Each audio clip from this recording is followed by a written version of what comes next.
This is a working siphon. Unaided by any machine, liquid is moving through a hose from one container to another. The forces driving this process are complex and interesting. Let's investigate.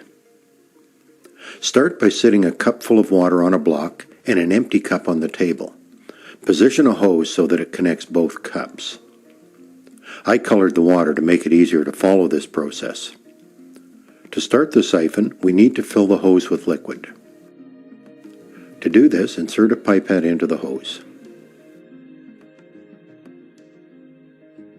Squeezing the bulb forces air out of the tube, creating bubbles. Slowly releasing the bulb, we see liquid moving into the tube. We might say that the pipette is sucking liquid into the tube. Actually, the liquid is being pushed into the tube by the external air pressure. When we released the bulb, a partial vacuum appeared. External air pressure pushes water toward this vacuum.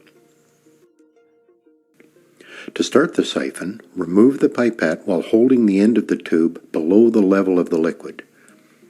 It is important to keep this end of the tube below the liquid level, or the liquid will run back into the upper cup. Once started, the liquid will continue to flow. One of the surprising things about this is that the liquid actually flows uphill as it exits the upper cup. This process requires both air pressure and gravity.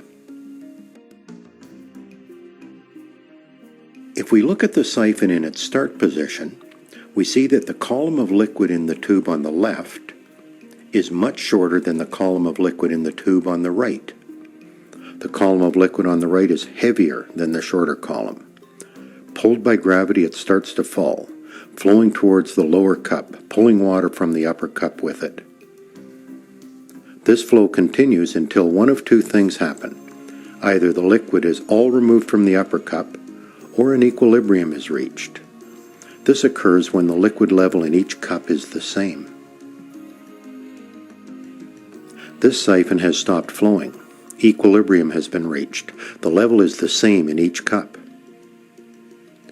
When the siphon starts, the long column of liquid weighs more than the short column. When the two columns have the same vertical height, forces are balanced and the flow stops.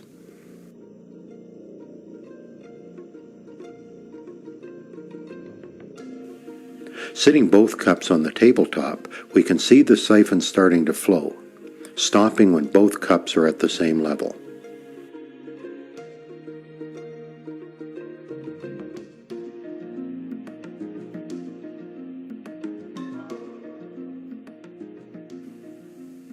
There is another question.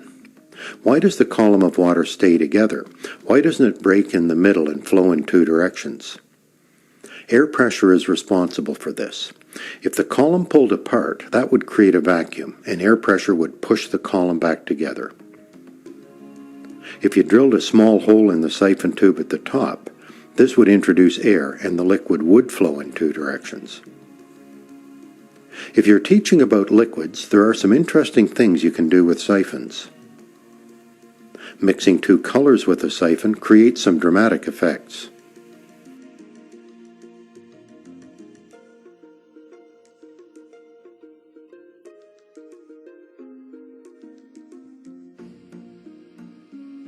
You can create a siphon stair with a number of blocks, starting each section of the siphon in sequence.